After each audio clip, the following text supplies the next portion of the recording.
بسم اللہ الرحمن الرحیم۔ گمنام ہیرو کے معزز ناظرین السلام علیکم۔ دوستو لائک ضرور کر دیا کریں، شکریہ۔ آئیے چلتے ہیں کہانی کی طرف۔ نگرانی والی بات پھر حلق میں نہیں اترتی۔ وہ پرتشویش لہجے میں بڑبڑایا، رمضان چاچا سے بغیر کسی پروگرام کے کچہری کے گیٹ پر ملاقات ہوئی تھی، پھر میں اسے ہوٹل لے گیا تھا۔ تم بول رہے ہو کہ تمہارے ساتھ اس وقت کوئی اور بھی تھا؟ صادق تھا، وہ یاد کرتے ہوئے بولا، لیکن اس کے بارے میں کوئی غلط بات سوچ بھی نہیں سکتا۔ یہی تمہاری بھول ہے، میں نے صادق کے نام پر چونکتے ہوئے کہا۔ واقعات کی کڑیاں بکھر کر از سر نو یکجا ہو رہی تھیں اور تشنا سوالوں کے جواب بھی ملتے جا رہے تھے۔ یہ صادق وہی تو نہیں ہے جو اینک لگاتا ہے اور بائیں ٹانگ پر زور دے کر چلتا ہے؟ وہی ہے۔ تم اسے کیسے جانتے ہو؟ وہ بے تابانہ لہجے میں بولا۔ اس کی فاتحہ پڑھ لو، تمہاری آستین کا سانپ وہی تھا اور آج صبح سویرے ایئرپورٹ پر میرے ہاتھوں مارا جا چکا ہے، میں نے کہا، اور وہ بے یقینی کے عالم میں میرا منہ تکتا رہ گیا۔ اس کے استفسار پر میں نے ایئرپورٹ پر صادق سے ٹکراؤ اور پھر اس کی ہلاکت کے بارے میں سارے واقعات منو ان دہرا دیے اور اس کی آنکھیں حیرت سے پھیل گئیں۔ وہ لائٹز کاٹیج میں میرے گہرے ساتھیوں میں سے تھا۔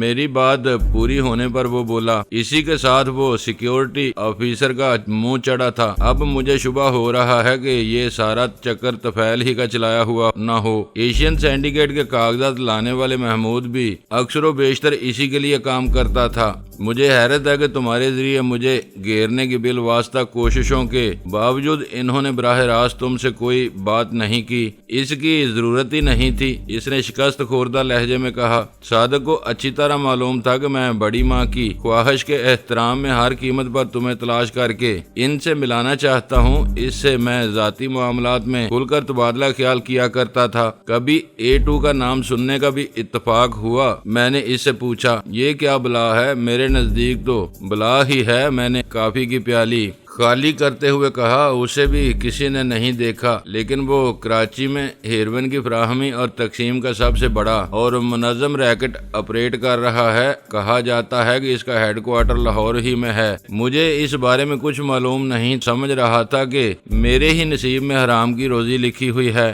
لیکن تمہاری کہانیوں نے تو دماغ ہی معاف کر کے رکھ دیا۔ نہ جانے کب سے تم ان گورکھ دھندوں میں الجھے ہوئے ہو۔ A2 اور لائٹز کاٹیج کا باس ایک ہی شخصیت کے دو نام معلوم ہوتے ہیں اور میں اس کی بے خونی پر تلا ہوا ہوں۔ طریقہ کار کی یکسانیت کی بنا پر تم کوئی فیصلہ نہیں کر سکتے۔ اس نے اعتراض کیا، ہو سکتا ہے کہ دونوں کا سرے سے آپس میں تعلق ہی نہ ہو۔ یہ تم کیسے کہہ سکتے ہو؟ میں نہیں سمجھ سکتا، میں نے تلخ مسکراہٹ کے ساتھ کہا۔ مجھے لائٹز کاٹیج سے ذرا بھی دلچسپی نہیں تھی، میں تو A2 کے فراغ میں ایشین سینڈیکیٹ لمیٹڈ تک پہنچا تھا، جس سے اس کا ناقابل تردید تعلق ہے۔ اسی سلسلے میں لائٹز کاٹیج سامنے آیا اور تم خود ایشین سینڈیکیٹ سے تعلق کا اعتراف کر چکے ہو۔ اب تو مجھے لائٹز کاٹیج پر ہی توجہ مرکوز کرنا ہوگی۔ میں تمہاری تردید بھی نہیں کر سکتا، لیکن اتنا بتا دوں کہ لائٹز کاٹیج تقریباً ناقابل تسخیر قلعہ ہے۔ وہاں بے جگر لڑاکوں اور نشانہ بازوں کی ایک پوری فوج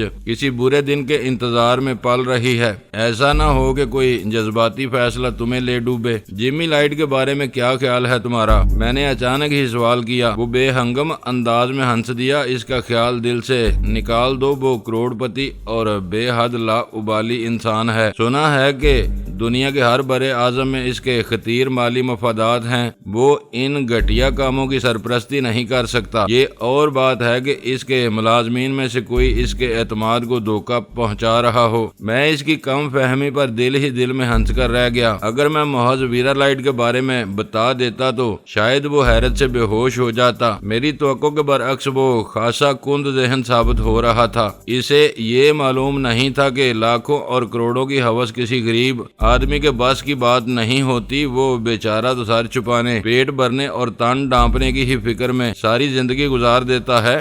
دولت کے انبار میں اضافے اور کم سے کم وقت میں زیادہ سے زیادہ کما لینے کی ہوس ان ہی لوگوں میں ہوتی ہے جو عرف عام میں زردار کہے جاتے ہیں اور اپنی آخری سانس تک پیسے کے بل پر اپنی سلطنت میں توسیع کے متمنی رہتے ہیں۔ میرے شبہات اور اندازوں کی پوری عمارت یک بیک مسمار ہو چکی تھی۔ میں سمجھ رہا تھا کہ میں ہر لمحے A2 کی شہ رکھ کے قریب تر ہوتا جا رہا ہوں، لیکن تصویر نے اپنی شخصیت، سوچ اور گفتگو سے میری وہ غلط فہمی رفع کر دی تھی۔ A2 نہ جانے کون تھا، کہاں تھا اور میرے صبر کا امتحان کیوں لے رہا تھا۔ اگر ہم میں سے ہی کوئی یہ کھیل کھیل رہا ہے تو اب مجھے محتاط رہنا ہوگا، اس نے تفکر امیز لہجے میں کہا۔ میرا اور تمہارا یوں مل بیٹھنا اسے ہرگز پسند نہ آئے گا۔ اس نے پہلی بار اپنی عقل کی رسائی کا ثبوت دیا تھا۔ صادق مارا ہی جا چکا ہے، ڈرائیور کو کچھ علم نہیں کہ میں یہاں کیوں آیا ہوں۔ میں اس ملاقات کا کسی سے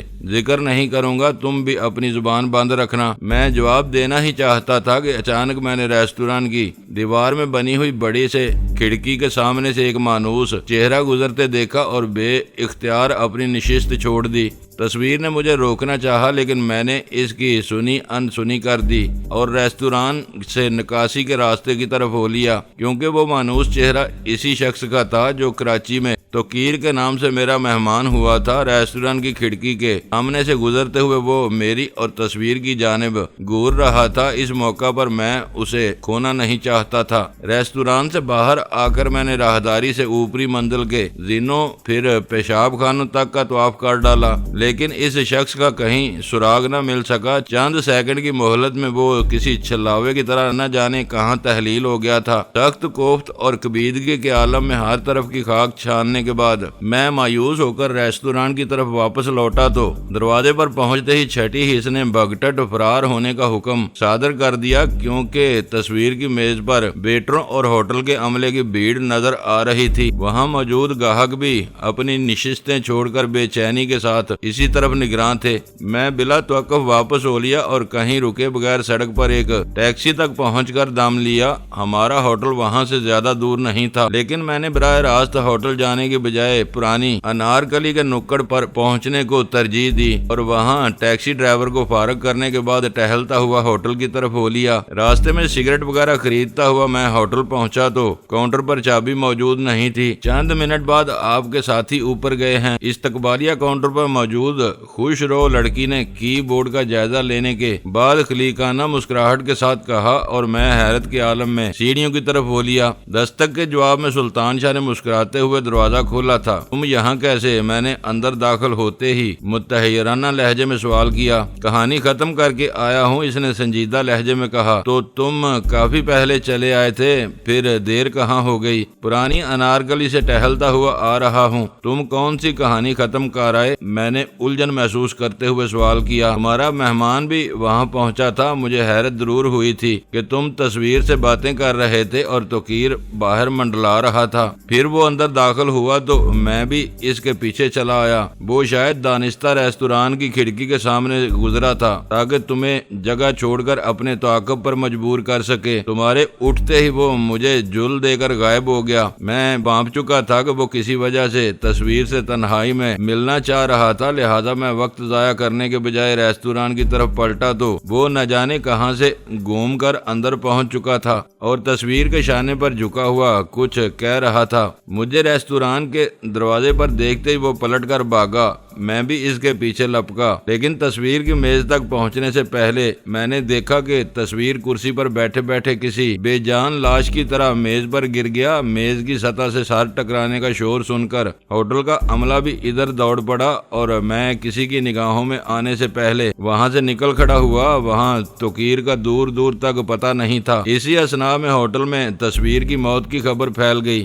وہ کسی سریل اثر زہر کا شکار ہوا تھا، کیونکہ فوراً ہی اس کا جسم نیلا پڑنا شروع ہو گیا تھا۔ مجھے اندیشہ ہو گیا تھا کہ میں نے افسردہ لہجے میں کہا۔ وہ خود بھی خطرہ بانپ چکا تھا، لیکن مخالفین ہماری توقع سے زیادہ تیز اور چالاک ثابت ہوئے۔ اسے مہلت دیے بغیر راستے سے ہٹا دیا۔ تم کن مخالفین کی بات کر رہے ہو؟ میں نے توقیر کو اپنی آنکھوں سے دیکھا تھا۔ یہ تو بھائی کے ہاتھوں بھائی کی ہلاکت کا ناقابل یقین واقعہ ہے۔ تم پھر سوتیلے ہو، لیکن وہ تو سگے بھائی تھے۔ اس سے مل کر میری بڑی غلط غلط فہمیاں دور ہوئی ہیں۔ میں نے پزمردہ لہجے میں کہا، اس نے یہی بتایا تھا کہ توقیر مدت سے اوٹاوا میں ہے۔ اس کے نام کی آڑ لے کر میرا مہمان بننے والا کوئی اور ہی تھا۔ اوہ، اس کے منہ سے بے اختیار تحیر امیز آواز نکل گئی۔ میں نے چند ثانیوں کے لیے ان دونوں کو یکجا دیکھا تھا۔ تصویر کے چہرے پر شناسائی کے کوئی آثار نہیں تھے، شاید وہ بھی اس شخص سے پہلی ہی بار ملا تھا۔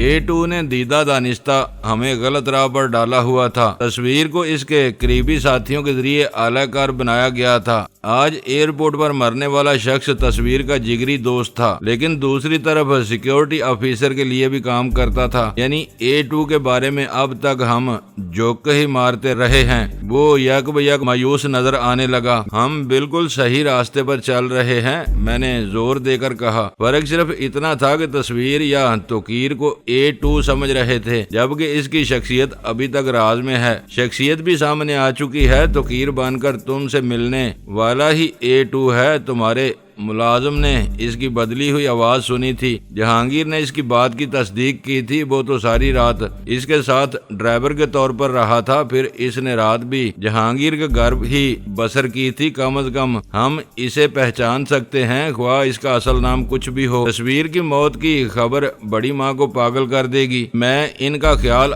آتے ہی مضطرب ہو گیا۔ توقیر کینیڈا میں ہے، انہیں کوئی بھی نہ سنبھال سکے گا اور وہ بلک بلک کر مر جائیں گی۔ تمہارا بس یہی ایک کڑا امتحان ہے، اس نے تشفی امیز لہجے میں کہا۔ تصویر کا قاتل تم تک رسائی کے اس موقع پر غافل نہیں رہے گا۔ تم نے بڑی ماں کا رخ کیا اور سمجھ لو گئے۔ تم ٹھیک کہہ رہے ہو، میں نے قدرے توقف کے بعد کہا۔ خود کسی جال میں پھنسنے کی بجائے اب مجھے کسی کے گریبان پر ہاتھ ڈالنا ہوگا، اور اس بار طفیل کی باری ہے۔ یہ طفیل کہاں سے آ گیا؟ ایسو لائٹز کاٹیج کا سیکیورٹی آفیسر تصویر نے جو کچھ بتایا، اس کی روشنی میں لائٹز کاٹیج کے ملازمین میں طفیل ہی سب سے زیادہ باخبر آدمی ہے۔ وہ میرے قہر سے ہرگز نہ بچ سکے گا۔ اس کا آدمی 3 بجے منٹو پارک پہنچے گا۔ سلطان شاہ نے اس کا ذکر آتے ہی چونک کر مجھے یاد دلایا۔ اس وقت 1:15 بجنے والا ہے، شاید تمہیں کچھ تیاری بھی کرنا ہوگی۔ میں مقررہ وقت سے پہلے ہی وہاں پہنچنا چاہتا ہوں، میں نے اٹھتے ہوئے کہا، تاکہ وہاں کے حالات نگاہ میں رہیں۔ ہو سکتا ہے کہ اس کے مددگار پہلے سے گاڑیوں میں وہاں جمع ہونا شروع ہو جائیں۔ میں منٹو پارک کی پارکنگ لاٹ میں پہنچا تو سلطان شاہ مجھ سے پہلے ایک خستہ حال آوارہ گرد کے روپ میں وہاں منڈیر پر بیٹھا تھا۔ وہ دوپہر کا وقت تھا، اس لیے پارکنگ لاٹ میں چند ہی گاڑیاں موجود تھیں، لیکن مجھے کوئی مشتبہ آدمی نظر نہ آ سکا۔ اس وقت میں نے سلک کا سرخ شناختی مفلر نہیں لپیٹا تھا تاکہ دوسرے فریق کے گرگے مجھے پہلے سے نہ پہچان سکیں۔ میں چہل قدمی کے انداز میں بڑھ کر خوانچے والوں کے پاس جا کھڑا ہوا اور تلی ہوئی چنے کی دال لے کر اس سے شغل کرنے لگا۔ ٹھیک 2:45 بجے ایک کار منٹو پارک کی پارکنگ لاٹ میں داخل ہوئی اور اس میں سے 3 صحت مند افراد سینے پھلائے نیچے اتر آئے۔ ان کے لباس اور بشروں سے ظاہر ہو رہا تھا کہ وہ پیشہ ور گنڈے نہیں تو بگڑے ہوئے اور اوباش طبیعت ضرور ہیں۔ اپنی کار سے اترنے کے بعد وہ تینوں وہیں کھڑے متجسسانہ انداز میں چاروں طرف نگاہیں دوڑانے لگے۔ صاف ظاہر ہو رہا تھا کہ انہیں وہاں کسی کی تلاش تھی۔ میں دور ایک ٹھیلے کے پاس کھڑا کن اکھیوں سے ان کا جائزہ لیتا رہا۔ وہ اپنی کار کے قریب کھڑے سگریٹیں سلگا رہے تھے کہ میں نے سلطان شاہ کو کسی آوارہ گرد ملنگ کے سے انداز میں خود کلامی کرتے ہوئے ان کی طرف بڑھتے دیکھا اور بے چین ہو گیا۔ شاید ان کی حرکات و سکنات کی بنا پر سلطان شاہ بھی ان کی طرف سے شبہات کا شکار ہو گیا تھا۔ وہ دلیر اور بہادر آدمی تھا، لیکن میری دانست میں ایسی کھلی چھیڑ چھاڑ کھیل بگاڑنے کے ساتھ ہی اس کے لیے مشکلات بھی پیدا کر سکتی تھی۔ مجھے یہ دیکھ کر خوشی ہوئی کہ ان تک پہنچنے کے بعد بھی سلطان شاہ نے اپنا لا تعلقانہ انداز برقرار رکھتے ہوئے ان کے سامنے دستے سوال دراز کر دیا تھا۔ نچلے درجے کے عام جرائم پیشہ لوگوں کی طرح وہ تینوں بھی کچھ توہم پرست تھے۔ ایک مجذوب نما سوالی کا ہاتھ پھیلا دیکھ کر بیک وقت تینوں کے ہاتھ جیبوں سے کچھ دبائے برآمد ہوئے اور سلطان شاہ کی ہتھیلی پر خالی ہو گئے۔ سلطان شاہ نے بزرگانہ انداز میں ان میں سے ایک کے سر پر ہاتھ پھیرا تھا اور شاید کچھ کہا بھی تھا جو فاصلہ زیادہ ہونے کے باعث میں نہ سن سکا۔ نہ جانے اس کے کلمات میں کیا تاثیر تھی کہ وہ تینوں ہی اس کی طرف متوجہ ہو گئے۔ اور سلطان شاہ وہیں جم گیا۔ آثار سے ظاہر ہو رہا تھا کہ ان چاروں میں کچھ دلچسپ مذاکرات شروع ہو چکے تھے۔ ٹھیک 3 بجے ایک سفید کرولا اس علاقے میں داخل ہوئی اور راستے ہی میں رک گئی۔ میں وہاں رکشے سے پہنچا تھا، لہذا پارکنگ کے ضوابط سے لا علم تھا۔ کرولا کے رکتے ہی سرکاری پارکنگ فیس یا جگہ ٹیکس وصول کرنے والا ایک لڑکا اس کی طرف بڑھا تھا، لیکن اسے شاید دور ہی سے دھتکار دیا گیا۔ سفید کرولا کے آتے ہی سلطان شاہ کے ساتھ الجھے ہوئے تینوں بدماش چونکے تھے اور ان کی توجہ اپنے سامنے کھڑی ہوئی نقلی مجذوب سے ہٹ کر سفید کرولا پر مرکوز ہو گئی تھی۔ میں نے اس تبدیلی کا اندازہ کرتے ہی پیش قدمی کی تیاری کر لی۔ کرولا سورج کے سامنے ایسے زاویے سے کھڑی ہوئی تھی کہ جب تک ڈرائیور نیچے نہ آیا میں ونڈ سکرین کے پیچھے اس کا چہرہ نہ دیکھ سکا، لیکن اسے دیکھتے ہی میرے قدم بے اختیار حرکت میں آ گئے کیونکہ اس کے سر پر نیلی ٹوپی نظر آ رہی تھی۔ جب تک میں اس کے مقابل نہ پہنچ گیا اس نے مجھ پر کوئی توجہ نہیں دی، بلکہ بے چینی کے ساتھ گرد و پیش میں نظریں دوڑاتا رہا، لیکن مجھے اپنے سامنے محسوس کرتے ہی وہ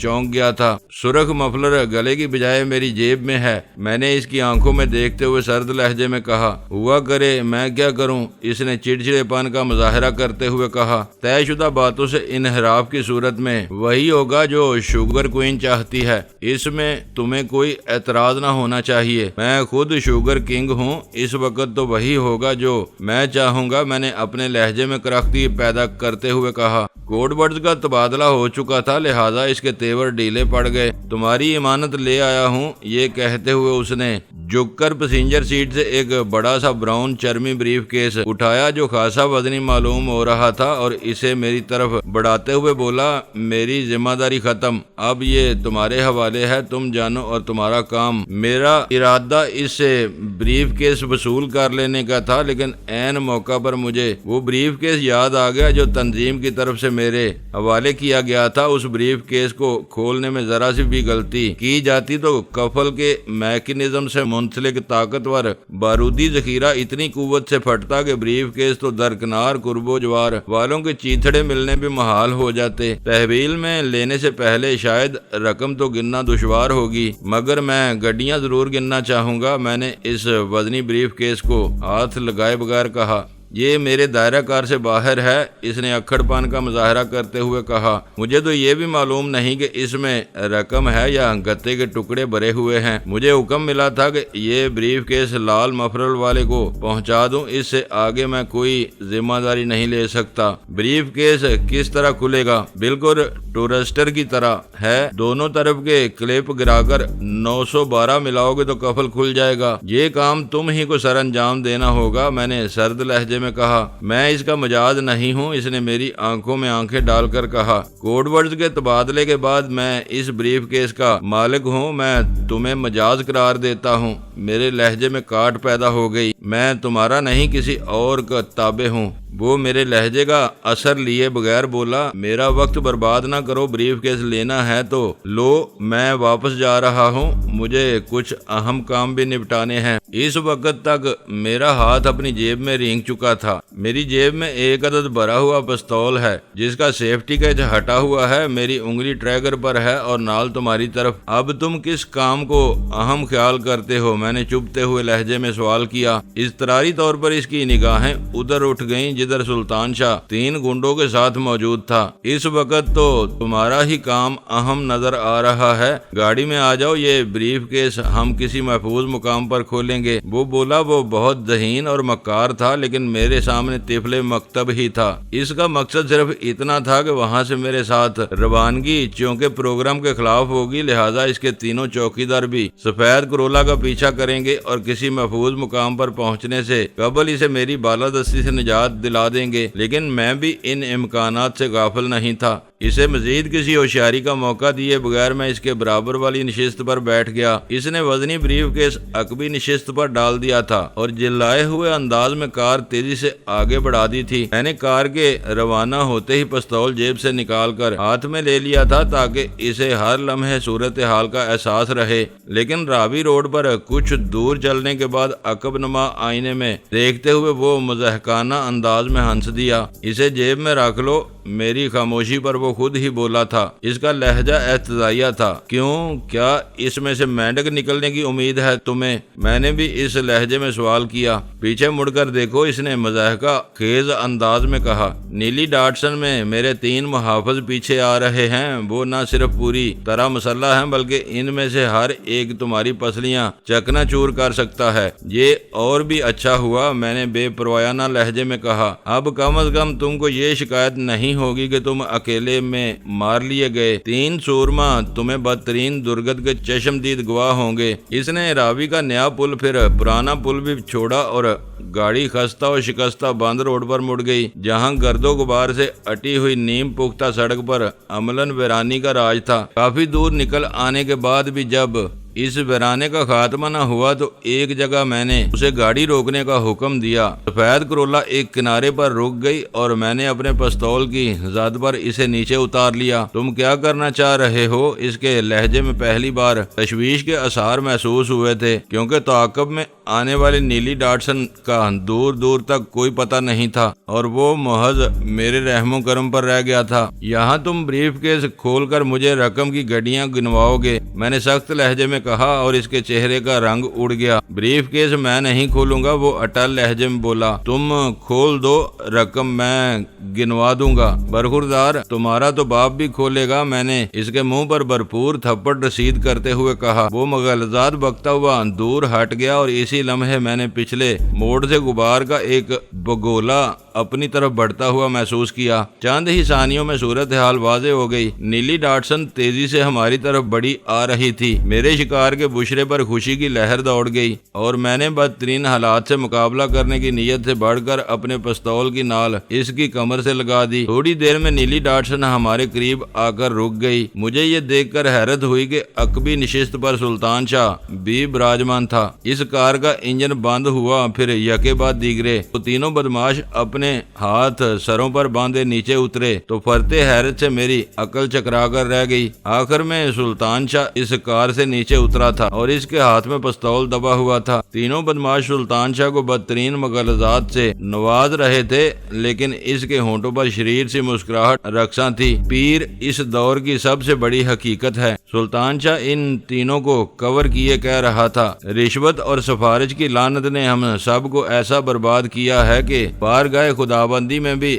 رسائی کے لیے ہم سفارشیں اور سہارے ڈھونڈتے ہیں۔ یہ تینوں ضعیف الاعتقاد میری دعاؤں کے متمنی تھے اور اب نابکار مجھ ہی کو مغالطات بک رہے ہیں، لیکن تم نے انہیں کیسے گھیر لیا؟ میں نے ہنستے ہوئے سوال کیا۔ چند حسب حال دعاؤں کے طفیل ان سے تھوڑی سی بھیک سمیٹنے میں کامیاب ہو گیا تھا اور یہ وقت گزاری کے لیے اپنے مقدرات کے بارے میں سوالات کرنے لگے تھے۔ اسی دوران میں تمہارا کام شروع ہو گیا۔ یہ لوگ تعاقب میں روانہ ہوئے تو میں بھی خاموشی سے ان کے ساتھ سوار ہو گیا اور ان میں سے کسی نے مجھ مسکین سے طرد نہیں کیا۔ ان بیچاروں کو تو اس وقت ہوش آیا جب سفید کرولا نظر آنے کے بعد میں نے اچانک ہی پستول نکال کر صورتحال بدل ڈالی اور اب یہ اسی بیچارے کو کوس رہے ہیں جسے ذرا دیر پہلے اپنا سب سے مضبوط ستون سمجھ رہے تھے۔ الو کے پٹھے ان تینوں میں سے ایک دانت پیس کر گرایا۔ ہمیں شبہ بھی ہو جاتا کہ تم اسی نابکار کے ساتھی ہو تو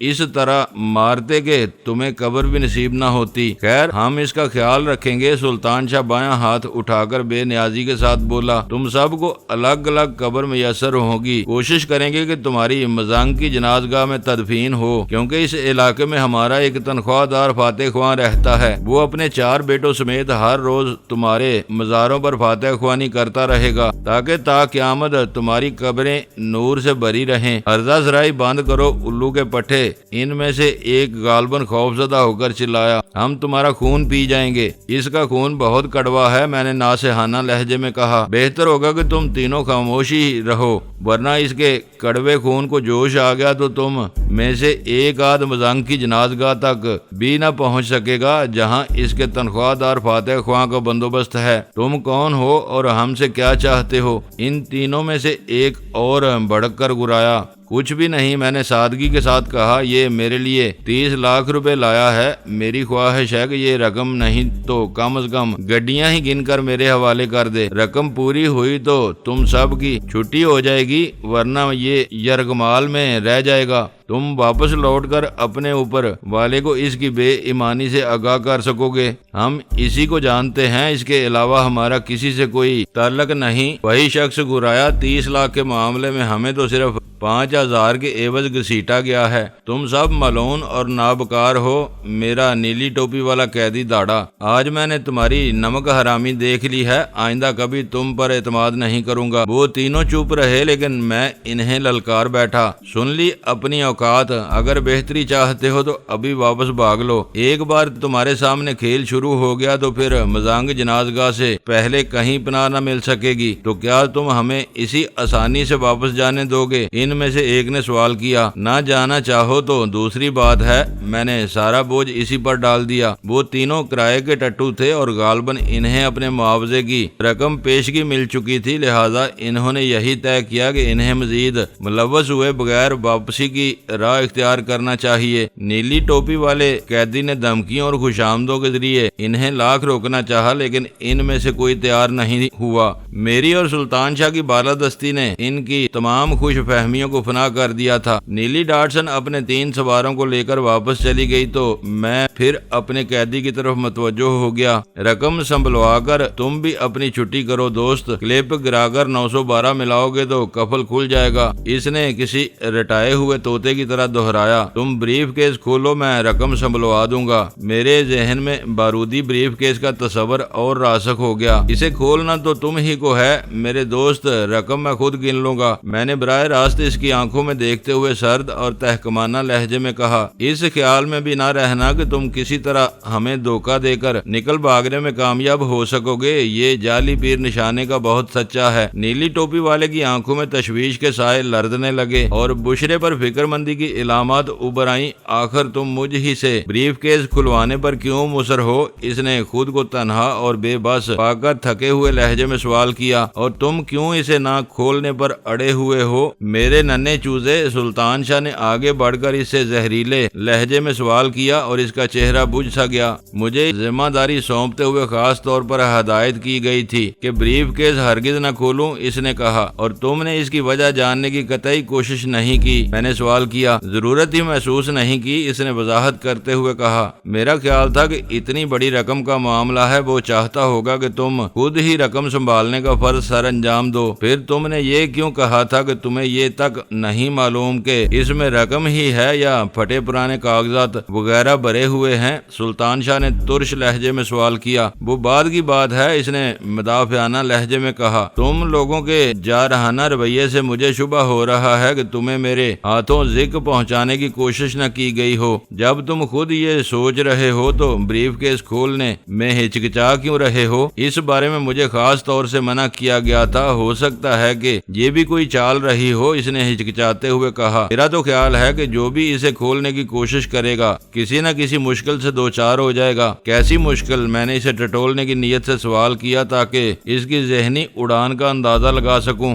ہو سکتا ہے کہ اس میں ردی کاغذات کے ساتھ کوئی بفرا ہوا زہریلا سانپ بند ہو جو ڈھکنا کھلتے ہی سامنے والے کو ڈس لے۔ اس کے جواب سے مجھے خاصی مایوسی ہوئی۔ وہ ان لوگوں کا ہرکارا تھا جو جرائم کے ارتکاب میں جدید سائنسی سہولتوں سے استفادہ کرتے آ رہے تھے۔ فوٹو سیل، خود کار کیمرے، وائرلیس اور الیکٹرانکس پر مشتمل حفاظتی آثار استعمال کرنے والوں کے لیے کام کرتے ہوئے بھی اس کی ذہنی سطح اس قدر پست تھی کہ وہ 17ویں صدی میں بھی سانپ سے ڈسوانے والے حربے سے آگے کچھ بھی نہ سوچ سکا تھا، اور اس کی یہ کم علمی شاید میرے لیے سود مند ہی تھی۔ اس خطرے کا توڑ بہت آسان ہے، میں نے قدرے توقف کے بعد اس کی حوصلہ افزائی کرتے ہوئے کہا۔ تم اس بریف کیس کو دور لے جا کر دونوں لیور اٹھاؤ اور نمبر ملا کر کفل کھول دو، اور بریف کیس وہیں چھوڑ کر ہمارے پاس آ جاؤ۔ ہم اس کا ڈھکن کسی درخت کی لمبی سی ٹہنی کی مدد سے کھول دیں گے۔ اندر سانپ ہوا تو راستہ پاتے ہی ویرانے میں فرار ہو جائے گا اور ہم بلا خوف و خطر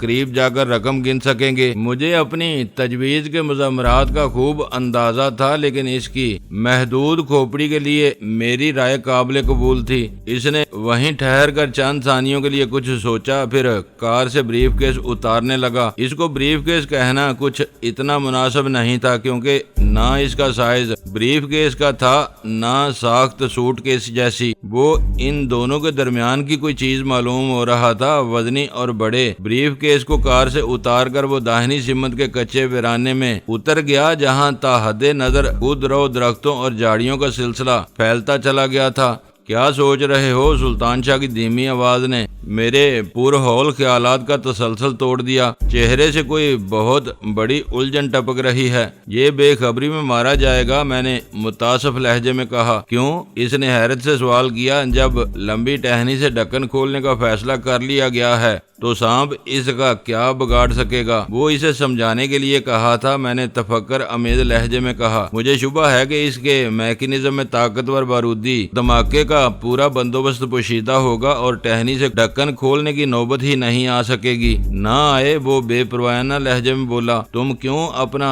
ذہن تھکا رہے ہو؟ وہ جو جال تمہارے لیے لایا ہے خود ہی اس کا شکار ہو جائے گا، اور اگر کچھ نہ ہوا تو 30 لاکھ پکے ہیں۔ میں پھیکے انداز میں مسکرا کر رہ گیا۔ میری نگاہیں کچے ویرانے کی طرف مرکوز تھیں جہاں وہ تھوڑی دور ریت پر بیٹھا بریف کیس کے دونوں لیور اٹھانے کے بعد گھٹنوں کے بال نیچے جھکا کفل کے نمبر ملانے کی کوشش کر رہا تھا۔ اچانک ایک ہولناک دھماکے سے میری نگاہیں خیرہ ہو گئیں کیونکہ اس مقام پر طاقتور بارودی دھماکے کے ساتھ ہی ردی شعلوں کا کثیف بادل بھی بلند ہوا تھا۔ میں اچھل کر پہلو کے بل کئی فٹ دور جا گرا۔ میں سنبھل کر اٹھا اور دیوانہ وار کار کی طرف دوڑ لگا دی۔ شاید سلطان شاہ بھی اسی لمحے وہی فیصلہ کیا تھا کیونکہ ہم دونوں تقریباً ایک ساتھ ہی کار میں سوار ہوئے تھے۔ دھماکے کے باعث فضا میں اٹھنے والا ریت کا غبار دور تک پھیلا ہوا تھا۔ بارود جلنے کی بو سے نتنوں اور آنکھوں میں سوزش ہو رہی تھی۔ بریف کیس میں بھرے ہوئے کاغذات آگ پکڑ کر دور تک بکھر گئے تھے اور خشک جھاڑیوں نے جا بجا آگ پکڑ لی تھی۔ بربادی کے اس مہیب منظر میں نہ بریف کیس کے باقیات کہیں نظر آ رہے تھے نہ اس کے کھولنے والے کا پتہ تھا۔ بس کار سے ذرا دور جوتے اور پاؤں سمیت جھلسی ہوئی پنڈلی کی ایک ہڈی ریت پر پڑی یہ اعلان کر رہی تھی کہ نیلی ٹوپی والے کا جسم دھماکے کے نتیجے میں چیتھڑوں میں تقسیم ہو کر ہر طرف بکھر گیا تھا۔ اس بدترین بارودی دھماکے کے نتیجے میں قرب و جوار سے لوگوں کا ادھر ابھر پڑنے کا کوئی امکان موجود تھا، لہٰذا میں نے انجن سٹارٹ کیا اور کار بند روڈ پر تیزی کے ساتھ آگے بڑھا دی۔ چند ثانیوں کی خالی الذہنی کے بعد دماغ کام کرنے کے قابل ہوا تو مجھے یہ سوچ کر ہی پھریریاں سی آ گئیں کہ میں نے ذرا بھی غفلت کا مظاہرہ کیا ہوتا تو اس وقت میرے بدن کے چیتھڑے خود رو جھاڑیوں کی چتا میں جل رہے ہوتے۔ تم جو سوچ لیتے ہو وہ ہو کر ہی رہتا ہے۔ سلطان شاہ کی آواز سن کر میں نے اس کی طرف دیکھا تو چونک پڑا۔ اس کا داہنا رخسار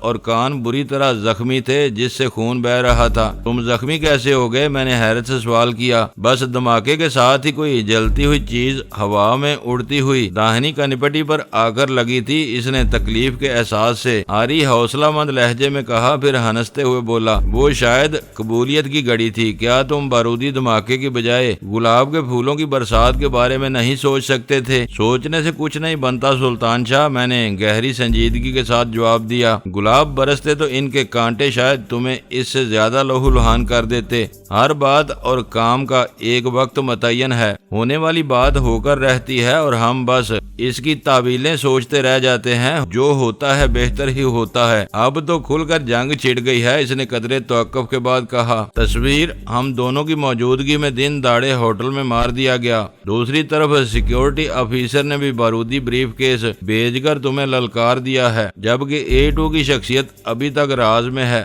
سمجھ میں نہیں آتا کہ اب کس محاذ پر زور دینا ہوگا۔ محاذ تو اب ایک ہی رہ گیا ہے، میں نے سڑک پر نظریں جما کر تلخ لہجے میں کہا۔ لائٹز کاٹیج گنڈوں اور بدماشوں کا مسکن بنا ہوا ہے، وہاں ان کی فوج پل رہی ہے۔ ہمیں اس قلعے کی اینٹ سے اینٹ بجانا ہوگی۔ اپنی بڑی ماں کو کس خانے میں رکھو گے؟ اس نے آہستگی کے ساتھ یاد دلایا۔ وہ بھی تو اسی قلعے میں رہ رہی ہیں، وہاں اور بھی بہت سے بے گناہ ہوں گے۔ بڑی ماں کے بارے میں یقیناً کچھ سوچنا ہوگا۔ میں نے اس کی بات کاٹتے ہوئے کہا، لیکن یہ نہ بھولو کہ گئیوں کے ساتھ گن ہمیشہ سے پستا آیا ہے۔ 10-5 بے گناہوں کی فکر میں سینکڑوں بدماشوں کو ڈھیل نہیں دی جا سکتی۔ وہ ہنس پڑا۔ پتہ نہیں کیوں مجھے ایک بات یاد آ گئی۔ کہیں پڑھا تھا کہ دنیا بھر میں ایک قانونی بنیاد رائج ہے کہ ہر شخص بے گناہ ہے جب تک کہ اس کے خلاف جرم ثابت نہ کر دیا جائے، اور اس کے برعکس یورپ کے کسی ملک کا قانونی فلسفہ سراسر مختلف ہے، یعنی ہر شخص مجرم ہے جب تک کہ وہ خود کو بے گناہ ثابت نہ کر دے۔ یہ کیا بات ہوئی؟ میں نے خالی الذہنی کے عالم میں سوال کیا۔ واہ، یہ تو سب سے بڑی بات ہے۔ پہلے نظام میں کسی کو مجرم قرار دینا عدلیہ کی ذمہ داری ہے، اور دوسرے نظام میں انتظامیہ کسی کو بھی پکڑ کر جیل میں ٹھونس سکتی ہے۔ اب یہ قیدی کی ذمہ داری ہوگی کہ وہ اپنی بے گناہی کے لیے دلیلیں اور شواہد پیش کرتا پھرے یا جیل میں سڑتا رہے۔ یہ مغرب کی باتیں ہیں میرے دوست، میں نے تلخ لہجے میں کہا، جہاں ہر قدم پر بنیادی انسانی حقوق کا احترام کیا جاتا ہے۔ یہاں ہم ایک عجیب معاشرے میں رہ رہے ہیں۔ زرداروں کے لیے یہاں پہلا نظام رائج ہے اور ناداروں کے لیے دوسرا، اور میں نہ زردار ہوں نہ نادار۔ بڑی ماں کو بچاتے ہوئے جو کچھ ممکن ہوا کر گزروں گا۔ اس کا مطلب ہے کہ تمہیں تصویر کی باتوں پر پورا یقین آ گیا ہے۔ مجھے یقین نہ کرنے کی کوئی وجہ نظر نہیں آتی، میں نے پرخیال لہجے میں کہا۔ اس کی سچائی کا سب سے بڑا ثبوت یہ ہے کہ جب اس نے مجھ سے مل بیٹھنے کی کوشش کی تو عجلت میں مار ڈالا گیا، اور تم یہ بھی مان چکے ہو کہ تصویر کے بقول توقیر کینیڈا میں ہے۔ اس میں شبہ کرنے کا کوئی سبب اگر ذہن میں آتا ہو تو ضرور بتاؤ۔ وہ شخص کس خانے میں جائے گا جو پہلے کراچی میں توقیر کے نام سے تمہارا مہمان ہوا اور اب تصویر کے قتل سے پہلے تمہیں ہوٹل میں نظر آیا تھا؟ میری دانست میں تو اب وہی ہر مسئلے کی کلید ہے۔ وہ بذات خود A2 ہو یا نہ ہو، اس کا معتمد خاص ضرور ہے۔ اس سے شاید ہم بہت کچھ اگلوا سکیں گے۔ پھر جیمی لائڈ اور بیرا لائڈ یعنی شوگر کوئن کو تم کس خانے میں رکھو گے؟ وہ بعد کے معاملات ہیں، میں نے اس کے خیالات کو لگام دیتے ہوئے کہا۔ فی الحال ہمیں سیکیورٹی آفیسر اور نام نہاد توقیر کے معاملات سے نمٹنا ہے، اس کے بعد باقی گرہیں خود بخود کھلتی جائیں گی۔ حالات نے اتنی تیزی کے ساتھ پلٹا کھایا ہے کہ عقل چکرا کر رہ گئی ہے۔ مہینوں سے ایک راہ بن رہی تھی اور توقیر A2 نظر آ رہا تھا، لیکن جب تصویر پر ہاتھ ڈالنے کی نوبت آئی تو اندازوں کا سارا محل ریت کے گروندوں کی طرح نیچے آ رہا۔ اب ہمیں بہت محتاط رہنا ہوگا۔ ہم جیلی توقیر کی نگاہوں میں آ چکے ہیں اور وہ کسی پر اسرار چھلاوے کی طرح ہماری نظروں سے اوجھل ہے۔ وہ بے خبری میں ہم پر کہیں بھی وار کر سکتا ہے۔ صورتحال بہت زیادہ سنگین ہو چکی تھی۔ مہم کا ایک بہت بڑا مرحلہ طے ہو چکا تھا۔ تنظیم کے ہیڈ کوارٹر کی نشاندہی ہو چکی تھی، لیکن ہم سرگنا کا سراغ کھو چکے تھے۔ جو مہرے ہماری نگاہوں میں آ چکے تھے، ان پر ہاتھ ڈالنے میں ہمارے لیے زیادہ خطرات مضمر تھے۔ سیکیورٹی آفیسر یا لائٹز کاٹیج کے کسی مکین کا اطلاف تنظیم کے لیے افرادی قوت کے نقصان پر تو ضرور منتج ہوتا، لیکن مجموعی طور پر اسے کوئی ناقابل ذکر نقصان ہرگز نہ پہنچتا، اور اب میں ایسی کسی بے مقصد تباہ آزمائی کے لیے تیار نہیں تھا۔ تم کس تشویش میں مبتلا ہو گئے ہو؟ خاصی دیر کے بعد سلطان شاہ نے میرے تفکر امیز رویے پر ٹوک ہی دیا۔ ذہن کام نہیں کر رہا، سمجھ میں نہیں آتا کہ کیا کیا جائے، میں نے الجھن امیز لہجے میں کہا۔ حالانکہ سب کچھ سامنے ہے، اس کے لہجے میں بھی مایوسی نمایاں تھی۔ پہلے صرف سنتا ہی رہا تھا کہ بڑی بڑی مجرمانہ تنظیموں کے سربراہ اور اوپر والے لوگ کھلے بندوں پہچانے جاتے ہیں، لیکن ان پر ہاتھ ڈالنا ناممکن ہوتا ہے، اور اب اس تجربے سے بھی گزر رہا ہوں۔ ایسا معلوم ہو رہا ہے جیسے ہم بھول بھلیوں میں پھنس گئے ہوں۔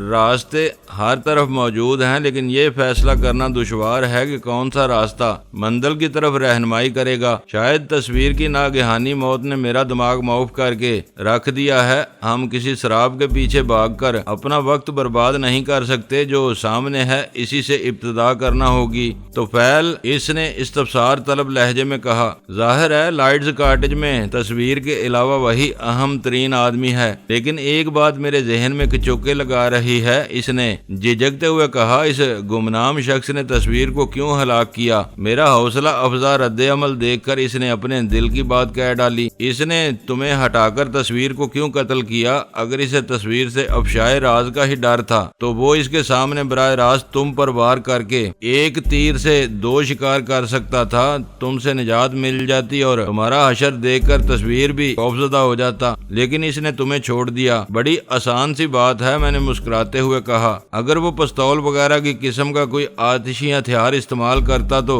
اس کا رنگے ہاتھوں پکڑا جانا یقینی تھا۔ شاید تم نے اس کے طریقہ واردات پر غور نہیں کیا۔ اس نے قریب آ کر تصویر کو کسی سریع الاثر زہر کا نشانہ بنایا تھا۔ وہ میرا رخ کرتا تو میں اسے پہچانتے ہی نہ صرف ہوشیار ہو جاتا بلکہ مزاحمت کے ساتھ اس پر ہاتھ ڈالنے کی کوشش بھی کر گزرتا، لیکن تصویر کے لیے وہ اجنبی تھا، کیونکہ تصویر نے بھی کھڑکی میں سے اس کی جھلک دیکھی تھی، مگر اس نے کسی رد عمل کا اظہار نہیں کیا بلکہ مجھے روکنے کی کوشش کی تھی۔ میرے اٹھنے کے بعد وہ عقبی راستے سے اندر گھسا اور کوئی بات کرنے کے بہانے سے اس نے تصویر کو زہر دے ڈالا۔ اگر تم بر وقت وہاں نہ پہنچتے تو شاید اسے بوکھلا کر فرار بھی نہ ہونا پڑتا۔ اپنی کارروائی کر کے وہ اطمینان سے لوٹ جاتا اور کسی کو وہاں قتل کے ارتکاب کا شبہ بھی نہ ہو پاتا۔ بات سمجھ میں آتی ہے، اس نے سر ہلاتے ہوئے کہا۔ اس طریقہ کار سے وہ تمہیں زیر نہیں کر سکتا تھا، اور اس کے ہاتھوں تصویر کے شفاقانہ قتل نے یہ بات ثابت کر دی ہے کہ تمہارے دونوں بھائی ان معاملات میں اس حد تک ملوث نہیں تھے جتنا تم سمجھ رہے تھے، لیکن تصویر یقیناً بہت کچھ جانتا تھا، اس وجہ سے مار ڈالا گیا۔ آہستہ آہستہ میرا ذہن کسی راہ پر چلنے لگا ہے، میں نے پرخیال لہجے میں کہا۔ ہو سکتا ہے کہ اس طرح ہم جلد ہی کوئی بڑی کامیابی حاصل کر سکیں۔ وہ کیا؟ اس نے دلچسپی لیتے ہوئے سوال کیا۔ تمہیں یہ معلوم کرنا ہے کہ تصویر کا جنازہ کب اٹھایا جائے گا۔ اوہ، میری تجویز پر اس کی آنکھیں چمکنے لگیں۔ واقعی یہ زبردست ترکیب ہوگی، جنازے کے جلوس میں شاید خاصے اہم لوگ شریک ہوں گے۔ تمہارے مزاج میں اجلت بھری ہوئی ہے، میں نے افسردہ مسکراہٹ کے ساتھ کہا۔ سب سے پہلی بات تو یہ ہے کہ تصویر کی موت پر اسرار حالات میں کھلے بندوں واقع ہوئی ہے۔ فی الحال تو لاش پولیس کی تحویل میں ہوگی، ہو سکتا ہے کہ پوسٹ مارٹم کے بعد بھی لائٹز کاٹیج والے لاش کے دعوے دار بن کر سامنے نہ آئے۔ انہیں سامنے آنا ہی پڑے گا۔ لائٹز کاٹیج سے باہر بھی تصویر کے جاننے والوں کا کوئی حلقہ رہا ہوگا، اور شاید سب ہی جانتے ہوں گے کہ وہ لائٹز کاٹیج کا اسٹیٹ مینیجر ہے۔ قتل کے وقت ہوٹل کی پارکنگ لاٹ میں اس کا ڈرائیور گاڑی سمیت موجود تھا۔ اس نے جس انداز میں ہوٹل کے دربان کو ٹپ دی تھی اور جس شناسائی کے انداز میں تصویر کا وہاں خیر مقدم کیا گیا تھا، اس سے ظاہر ہوتا تھا کہ وہ وہاں اجنبی نہیں تھا۔ کچھ انتظار کے بعد ہی صحیح صورتحال سامنے آ سکے گی۔ میں نے اکتائے ہوئے لہجے میں کہا، میں آرام کرنا چاہتا ہوں۔ تم کھوج نکالنے کی کوشش کرو کہ اس واردات کے بارے میں پولیس اور لائٹز کاٹیج والوں کا کیا رویہ ہے۔ تصویر کی تدفین کسی کی بھی طرف سے کی جائے، میں اس میں ضرور شرکت کرنا چاہوں گا۔ باقی فیصلے بعد میں کیے جائیں گے۔ ٹھیک ہے، اس نے سر جھکا کر کہا۔ میں فوراً ہی کام شروع کر رہا ہوں۔ میں خاموشی سے مسحری پر پڑا اسے تیار ہوتے دیکھتا رہا اور پھر وہ چلا گیا۔ اس وقت میرا دل بھاری ہو رہا تھا۔ سلطان شاہ کی موجودگی میں نے خود پر قابو پایا ہوا تھا۔ اس کے جاتے ہی میری آنکھیں نمناک ہونے لگیں اور دھندلائی ہوئی بصارت میں ماضی کی جھلکیاں سی کوندنے لگیں۔ انسان جو کچھ کرتا ہے اپنی زندگی میں اس کا پھل ضرور پاتا ہے۔ جزا، سزا، دکھ اور سکھ مقدر کے ایسے اٹل فیصلے ہوتے ہیں جن کی ہلکی سی جھلک ہر شخص اپنی زندگی میں ضرور دیکھ لیتا ہے۔ کہیں مادی آسائشوں کے حصول میں انسان قیمت کے طور پر اپنے ذہنی سکون کا بڑا حصہ کھو دیتا ہے، اور کہیں اندر کے اطمینان کے لیے ایسی منافت کو ٹھکرا دیتا ہے جس میں زندگی پچھتاووں کا مجموعہ بن جاتی ہے۔ اس دور میں مادی اور ذہنی آسودگی سے مالا مال لوگوں کی تعداد بہت ہی کم نظر آتی تھی، لیکن ہر ایک کو ظاہر داری کا ایسا روگ لگا ہوا تھا کہ دوسروں کو سلگانے اور اپنی جھوٹی انا کو برقرار رکھنے کے لیے لوگ اپنے دکھوں کو چھاتیوں میں دفن کیے چہروں پر مسکراہٹ سجائے کاروباری حیات میں ہر جگہ اداکاری کرتے نظر آتے تھے، اور دوسرے اس اداکاری سے فریب کھا کر ان پر رشک بھی کرنے لگتے تھے۔ بعض حسد کی آگ میں جلنے لگتے تھے، لیکن ٹٹولنے اور کریدنے پر ہر خوشی اور خوشحالی کی تہ میں کچھ لوگ دریافت ہوتے تھے جن کا درما کسی کے بس میں نہیں تھا، اور میں بھی نام نہاد خوشحالوں اور بے فکروں کی اسی بھیڑ بھیڑ میں شامل تھا، لیکن میرے ذہن میں ہمیشہ سے یہ خیال بہت مضبوطی کے ساتھ جمع ہوا تھا کہ میں جن مسائل سے دو چار تھا ان کی بنیاد میری پیدائش سے پہلے رکھ دی گئی تھی۔ اگر والد محروم محدود آمدنی والی ملازمت پر مامور تھے تو انہیں کوئی حق نہیں تھا کہ رشوت کی بے تول آمدنی کے خمار میں بڑی ماں کا شوہر اور توقیر اور تصویر کا باپ ہوتے ہوئے دوسری شادی کے بارے میں سوچتے۔ جن دنوں انہوں نے دوسری شادی کی شاید آئلی قوانین وجود میں نہیں آئے تھے اور مذہب و معاشرے کی نگاہوں میں عقد ثانی کو کوئی غیر معمولی فعل نہیں تھا، بشرطے کہ انسان مادی اور جذباتی پیمانوں پر اس معاہدے کے ہر فریق سے انصاف کرنے کی استطاعت رکھتا ہو، لیکن مال حرام کا خمار دانہ گندم سے کہیں زیادہ ہوتا ہے۔ والد مرحوم نے دوسری شادی کا قصد کیا اور کر گزرے، لیکن جب رشوت کا کھانا یکلخت بند ہوا تو انہیں اپنی تنگ دامانی کا احساس ہوا اور میری ولادت کے بعد تلخیاں دن بدن اتنی بڑھتی چلی گئیں کہ والد صاحب رشوت کے پیسے سے خریدے ہوئے مصائب کے بوجھ تلے زیادہ دن نہ جی سکے۔ بڑی ماں اپنے دو بیٹوں کے ساتھ گھر کی مختار کل بن گئیں اور مجھے اپنی ماں کی گود میں اس گھر کی دہلیز سے گلی میں دھکیل دیا گیا۔ میرے وجود میں رزق حرام کی آمیزش ایسی رچی ہوئی تھی کہ اپنی مظلوم ماں کی تمام تر محنت اور مشقت کے باوجود میں نے اپنی بدماشی کے ہاتھوں اپنی سگی ماں کو کہیں منہ دکھانے کے قابل نہ چھوڑا اور وہ اپنے تمام زیور و اسباب کو داؤ پر لگا کر میری ضمانت کا بندوبست کرنے کے بعد بے سر و سامانی کے عالم میں لاہور کے ایک ویرانے میں خودکشی کرنے پر مجبور ہو گئی۔ بدی کے بیج سے جنم لینے والی کومپل آج ایک تناور درخت بن چکی تھی۔ میں منشیات کی سوداگری میں دولت کے انبار کما چکا تھا اور اب ماضی کے گناہوں کا کفارہ ادا کرنے پر تلا ہوا تھا، لیکن حالات میرا ساتھ نہیں دے رہے تھے۔ تصویر بھی کسی اور راستے سے اسی منزل پر پہنچا تھا جہاں حلال غائب اور حرام غالب تھا، اور اسی حالت میں اپنے دردناک انجام کو پہنچ گیا تھا اور میں بے بسی کا شکار ہو کر رہ گیا تھا۔ نہ اپنے دشمنوں پر ہاتھ ڈالنے کے قابل تھا، نہ تصویر کے قاتلوں تک رسائی تھی۔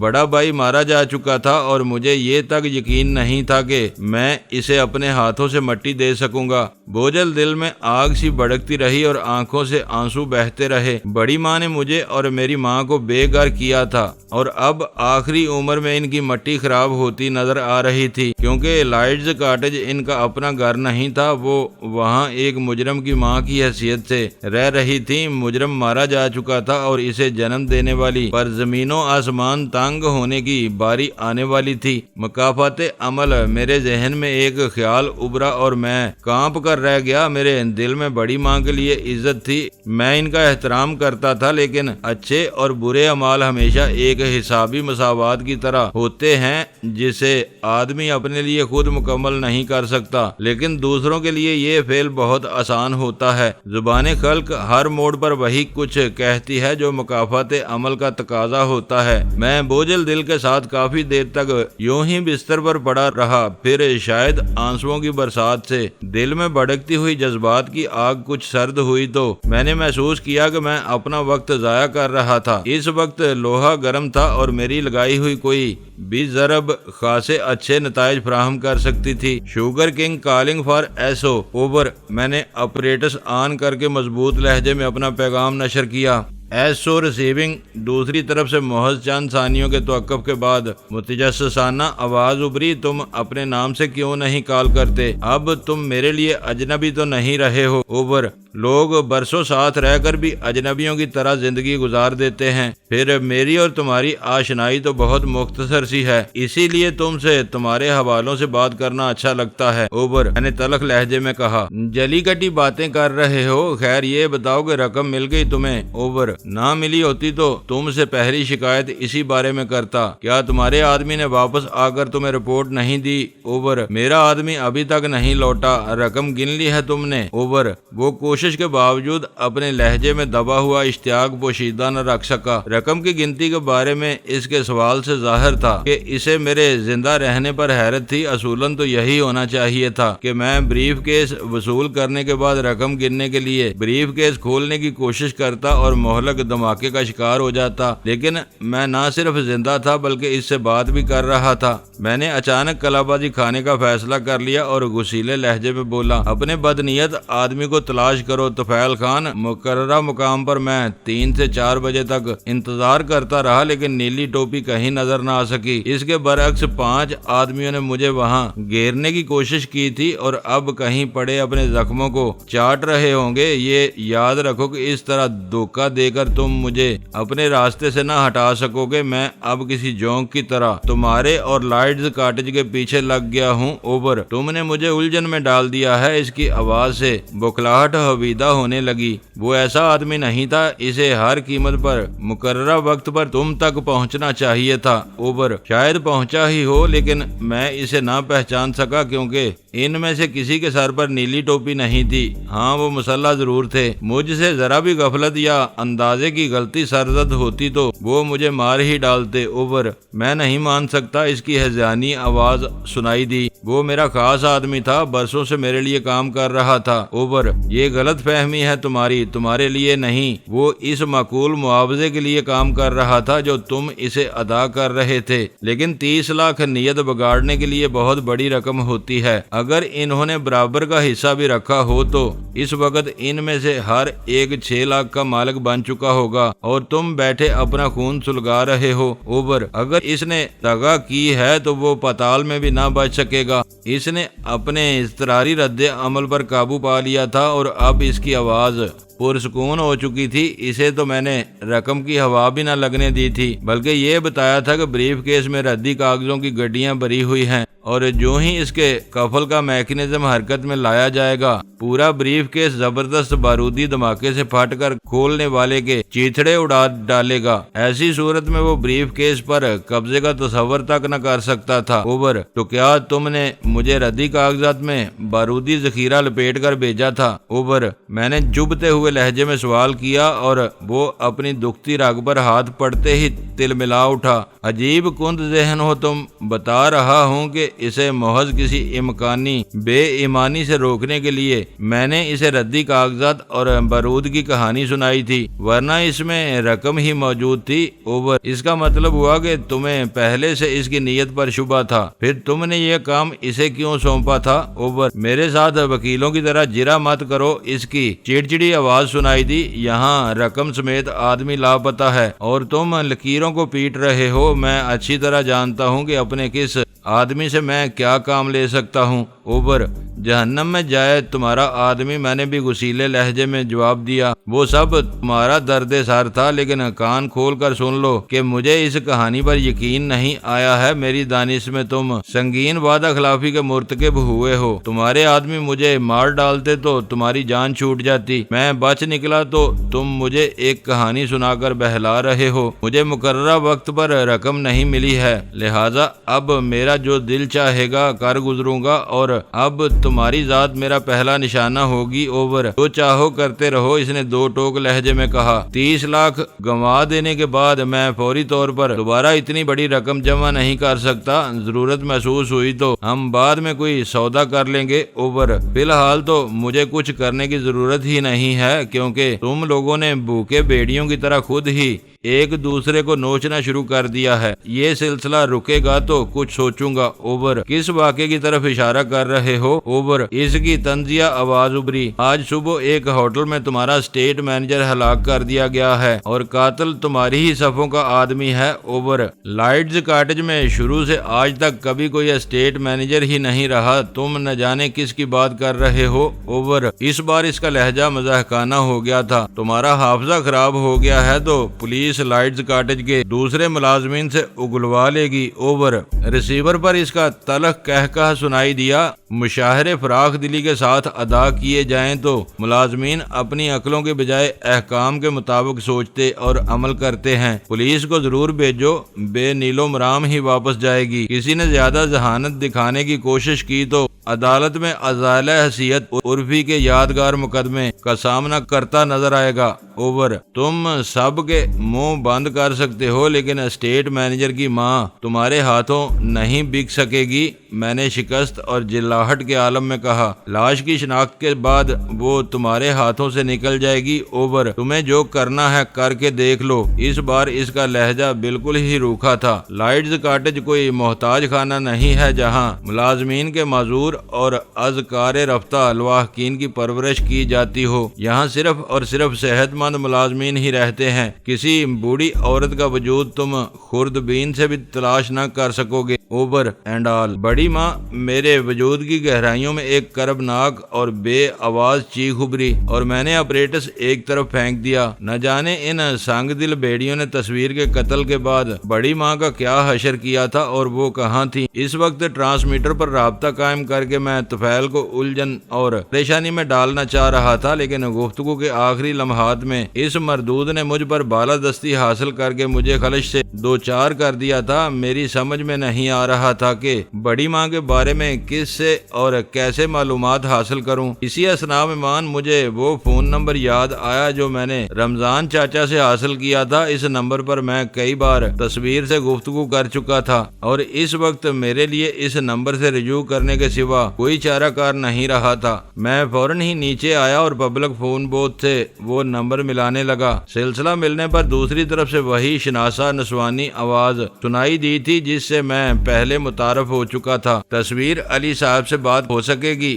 میں نے اس سے خلیقانہ لہجے میں سوال کیا۔ یہاں تو کوئی تصویر علی صاحب نہیں ہوتے۔ اس جواب کے ساتھ ہی دوسری طرف سے ریسیور کریڈل پر ڈال دیا گیا۔ میں ایک گہرا سانس لے کر رہ گیا۔ وہ لوگ منصوبہ بندی اور اس کے اطلاق میں قابل رشک حد تک منظم تھے۔ مختصر سی مدت میں ہر شخص کو سمجھا دیا گیا تھا اسے کیا کہنا اور کرنا ہے۔ میں نے دوبارہ وہی نمبر ملایا اور رابطہ قائم ہوتے ہی براہ راست مطلب کی بات پر آ گیا۔ میرا نام ڈینی ہے اور آج صبح 8 بجے اسی نمبر پر میری تم سے بات ہوئی تھی۔ اس وقت تک تم تصویر علی کی سیکرٹری تھی اور تم نے اس سے میری بات کرائی تھی اور اب تم اس کے وجود ہی سے انکار کر رہی ہو۔ تمہیں کوئی بڑی غلط فہمی ہوئی ہے، ٹھہرے ہوئے سپاٹ لہجے میں کہا گیا۔ ڈینی اور تصویر دونوں نام میرے لیے اجنبی اور مضحکہ خیز ہیں۔ تصویر بے جان ہوتی ہے، پھر یہ کیسے جیتے جاگتے انسان کا نام کیسے ہو سکتا ہے؟ تو کیا وہ مر چکا ہے؟ میں نے تیز لہجے میں سوال کیا۔ زندہ یا مردہ کا سوال تو اسی وقت پیدا ہوتا ہے جب میں اس سے واقف ہوتی۔ اس کی آواز بدستور پر اعتماد تھی۔ میں نے اس وقت تم سے پہلی بار اس کا نام سنا ہے۔ اور اس کی ماں کہاں ہے؟ دیکھو مسٹر ڈینی، شاید تمہارا ذہنی توازن کچھ بگڑا ہوا ہے، اس نے ٹھہرے ہوئے مگر تلخ لہجے میں کہا۔ جب میں کسی تصویر سے ناواقف ہوں تو اس کی ماں کہاں سے پیدا ہو سکتی ہے؟ یہ لائٹز کاٹیج ہے، کوئی محتاج خانہ یا معذور گھر نہیں ہے جس کے اراکین خدمت خلق کے جذبے سے تمہاری بے سروپا باتوں کے جواب دیتے رہیں۔ برائے کرم اب مجھے تنگ نہ کرنا، پھر میری کسی ذمہ دار آدمی سے بات کرا دو، میں نے عجلت کے ساتھ کہا۔ ذمہ دار تو میں بھی ہوں، لیکن ٹھہرو، میں بات کراتی ہوں۔ شاید تم تیز و تند لہجے ہی کو ذمہ داری کا مظہر سمجھتے ہو۔ اس کی آواز معدوم ہو گئی لیکن رابطہ بحال تھا۔ شاید وہ سوئچ بورڈ پر کچھ کر رہی تھی۔ ہیلو، کیا مصیبت ہے؟ چند ثانیوں بعد ہی ریسیور پر ایک گراتی ہوئی پھاڑ کھانے والی آواز سنائی دی تھی۔ تم تصویر علی یا اس کی ماں کے بارے میں کچھ بتا سکو گے؟ میں نے اپنی طرف سے مصالحانہ رویہ اختیار کرنے کی کوشش کرتے ہوئے نرمی کے ساتھ سوال کیا۔ ہمیں کچھ نہیں معلوم، وہی درندگی سے بھرپور آواز ابری۔ اگر تم نے تیسری بار فون کر کے ٹینا کو تنگ کیا تو میں تمہیں تلاش کر کے تمہاری زبان گدی سے کھینچ لوں گا۔ بہت بدتمیز ہو، میں نے ٹھنڈے لہجے میں کہا، مگر بس اتنا ضرور بتا دو کہ کتے کی کس نسل سے تمہارا تعلق ہے، کیونکہ گرانے میں خاصی مہارت رکھتے ہو۔ چہرہ بھی شاید ایسا ہی ہوگا۔ میرے تبصرے نے شاید اس کے تن بدن میں آگ لگا دی، کیونکہ وہ گندی گندی گالیاں بکتے ہوئے اتنی قوت سے دھاڑنے لگا تھا کہ میں نے ریسیور کان سے ہٹا کر سلسلہ منقطع کرنے میں ہی عافیت سمجھی۔ میں واپس اوپر لوٹ آیا اور سوٹ کیس میں سے اسکاچ کی سر بند بوتل نکال کر دل بہلانے میں مصروف ہو گیا، کیونکہ اس وقت میرے پاس کرنے کے لیے کچھ اور نہیں رہا تھا۔ دوستو، ویڈیو کو لائک ضرور کر دیا کریں۔ ISI پاک آرمی زندہ باد، پاکستان پائندہ آباد۔ معزز ناظرین، اپنا خیال رکھیے گا اور اپنے اس چینل کا بھی شکریہ۔